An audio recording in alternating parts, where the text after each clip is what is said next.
Hi friends, welcome to my Dwija. हर video का अपने आप में एक स्पेशलाइजेशन होता है, हर वीडियो का अपने आप में एक स्पेशल टाइम होता है। अभी हम लोग जा रहे हैं मंथ अक्टूबर, जो ब्रेस्ट अवेयरनेस मंथ है। और इसमें सबसे बेस्ट इंसान कौन है पता है, जिससे बात करने के लिए, जिसका पढ़ाई ब्रेस्ट में हुआ है, जिनका स्पेशलाइजेशन ब्रेस्ट में है। So we have doctor Tanvi Jhanki, जो मुंबई से है। Hi doctor Tanvi. Hi everyone. Okay, उनके बारे में पहले मैं कुछ बातें बता दूं। शी इज एमबीबीएस, फिर उन्होंने रेडियोलॉजी में अपना स्पेशलाइजेशन किया, फिर सुपर स्पेशलाइजेशन किया ब्रेस्ट इमेजिंग में। And she has been to Canada, जहां पे से उन्होंने ब्रेस्ट रिलेटेड और बहुत सारी चीजें डिटेल में समझी है, specially with respect to breast imaging. So doctor Tanvi, आज हम आपको बहुत सारे क्वेश्चंस पूछेंगे। Basically to all the audience, जो भी बातें डॉक्टर तन्वी बताएंगे उसमें से कुछ भी मेडिकल एडवाइस नहीं है। अगर आपके डॉक्टर ने आपको कुछ सजेस्ट किया है तो कोई भी चीज चेंज नहीं करना है। ये पूरा बात अवेयरनेस के लिए किया जा रहा है। Take it for awareness. Okay, let's get started. तो डॉक्टर तन्वी, मेरा आपके लिए फर्स्ट सवाल है दैट ब्रेस्ट का केयर किसी भी विमेन ने कौन से एज से शुरू करना चाहिए? So basically जो भी लेडीज है, जैसे ब्रेस्ट फॉर्म होता है उसके बाद कभी भी ब्रेस्ट कैंसर हो सकता है। जैसे एज आपकी बढ़ेगी उसमें आपका कैंसर का रिस्क बढ़ेगा। तो इसीलिए आपको सेल्फ एग्जामिनेशन अराउंड 30 के बाद आप स्टार्ट कर सकते हैं। Once a month after your period, मतलब आपकी जो पीरियड आती है उसकी डे फोर्थ डे जो होता है पीरियड का, उसके बाद आप एक फिक्स टाइम रखें। जब भी आप ब्रेस्ट को एग्जामिन करें तो आप एक फिक्स टाइम रखें और मिरर के सामने बैठ के आप ये कर सकते हैं। आप आपके हैंड्स को हमेशा फ्लैट रख के आपको एग्जामिन करना है। अगर आप ऐसे एग्जामिन करेंगे तो हर जगह आपको गांठें लगेंगी। तो उससे बेहतर है आप एक फिक्स टाइम रखें और आपके ब्रेस्ट को हर मंथ एक बार एग्जामिन करें। ओके। अब मुझे बताइए, ऐसे कौन से इश्यूज या कंसर्न्स हैं जो बॉदर नहीं करना चाहिए लेडीज ने, कि ये नॉर्मल है? जैसे आपने बोला कि ऐसे टच करके गांठें लगती है, तो वो नॉर्मल है, या उसमें कोई खास बात नहीं है। तो ऐसी कौन सी चीज है जो लेडीज में होती है श्रेया, मतलब इट्स ओके? या सो नॉर्मली जब भी आप हर महीने चेक करेंगे तो आप आपके जो ब्रेस्ट का नॉर्मल फील है वो आप उसको पहचान पाएंगे। तो राइट। मेन आइडिया ये है कि आप अगर कुछ एबनॉर्मल लग रहा है, आपको नया कुछ लग रहा है तो आप महसूस कर पाएंगे। सो नॉर्मली जैसे पीरियड के पहले पेन होता है, सब ऑलमोस्ट एवरी लेडी को पीरियड के पहले पेन होना नॉर्मल है। तो वो हम जिसे मेस्टेरिया कहते हैं, पर वो साइक्लिकल रहता है, मतलब हर साइकिल में, हर पीरियड के साइकिल में आपको 4-5 दिन पहले आपको लगेगा कि आपका ब्रेस्ट थोड़ा सूजा हुआ है या आपके ब्रेस्ट में पेन है या बाहर की तरफ गठन हो रही है। सो वो जो है वो नॉर्मल नॉर्मल कंप्लेंट्स रहते हैं हर लेडी में। और वो आपके जैसे ही पीरियड स्टार्ट होगा वो सब पेन वगैरह सब सेटल हो जाएगा। तो अगर कोई चीज आती है और जाती है तो हम उस पे उतना ध्यान नहीं हमें देना चाहिए। जैसे ब्रेस्ट का सैगिंग या ऐसी चीजें हैं उनमें उतना ध्यान नहीं देना चाहिए। We have to be careful जब भी एक पेन ज्यादा हो कि साइकिल के बीच में भी आपको पेन हो रहा है।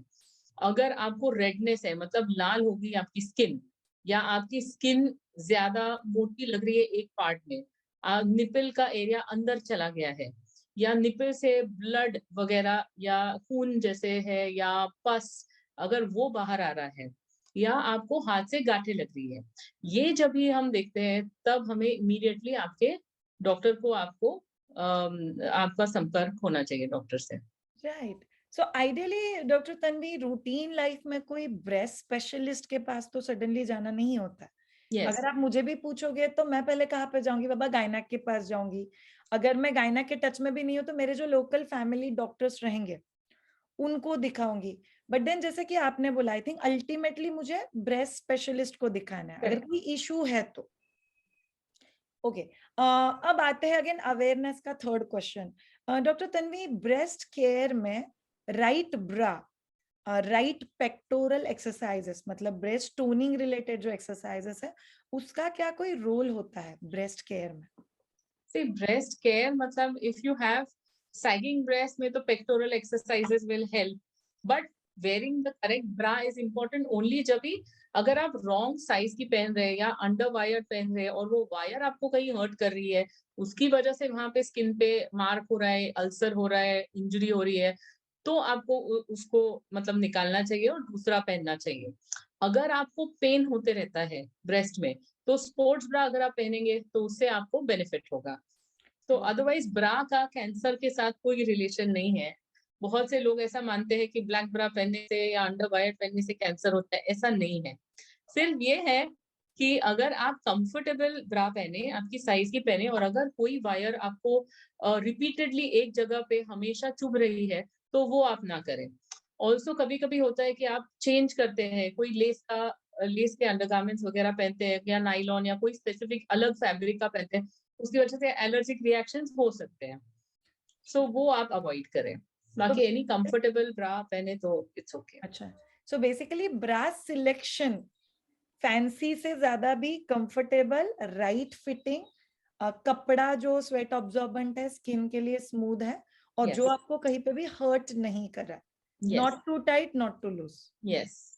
Okay, so breast is part, जैसे कि डॉक्टर तन्वी ने बोला, उसका ख्याल रखो जैसे आप नॉर्मली बाकी सब चीजें रखते हो। अब एक लास्ट पार्ट पे आते हैं डॉक्टर तन्वी, ये पर्टिकुलर वीडियो में मुझे कुछ लग रहा है चेस्ट में, मैंने मसाज किया, मुझे कुछ लगा, मतलब ये फिक्स है क्या, कैंसर ही है? नहीं, 80% ऑफ द टाइम्स ऐसा है कि वो कैंसर नहीं होता है। पर इम्पोर्टेंट ये है कि अगर आपको कुछ भी जैसे गांठ लग रही है, बहुत ही इम्पोर्टेंट है कि आप आपके डॉक्टर को जाके मिलें, उनसे बात करें कि आपको कहाँ पे गांठ लग रही है, कब से लग रही है। डॉक्टर आपसे पूछेंगे कि उसकी साइज़ क्या है, जो आप वो आपको एग्ज़ामिन करेंगे और फिर आपको मैमोग्राफी का रिकमेंडेशन देंगे। तो अगर आप 40 के ऊपर है या आप 30 के भी ऊपर होंगे पर आपको गांठ लग रही है, तो वेरी ऑफन आपके डॉक्टर आपको मैमोग्राफी टेस्ट के लिए भेजेंगे, जहाँ पे उस गांठ का हम एनालाइज उस गांठ को करेंगे और देखेंगे कि गांठ कहाँ है, कितनी बड़ी और कौन सी टाइप की है। बहुत से बार हम देखते हैं कि ये गांठें नॉर्मल गांठों जैसी होती है, जैसे फाइब्रॉइड की गांठ, पानी की गांठें वगैरह। तो ऐसा जरूरी नहीं है बिल्कुल कि वो कैंसर की ही गांठ हो।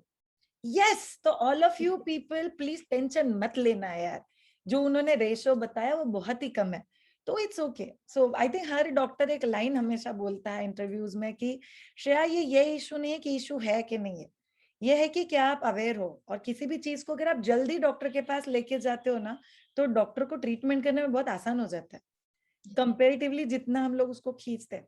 So thank you so much doctor Tanvi, ये बहुत इजीली लोगों को समझ में आएगा कि ब्रेस्ट के रिलेटेड चीजों को कैसे संभालना है और कौन सी चीजों का ध्यान रखना है।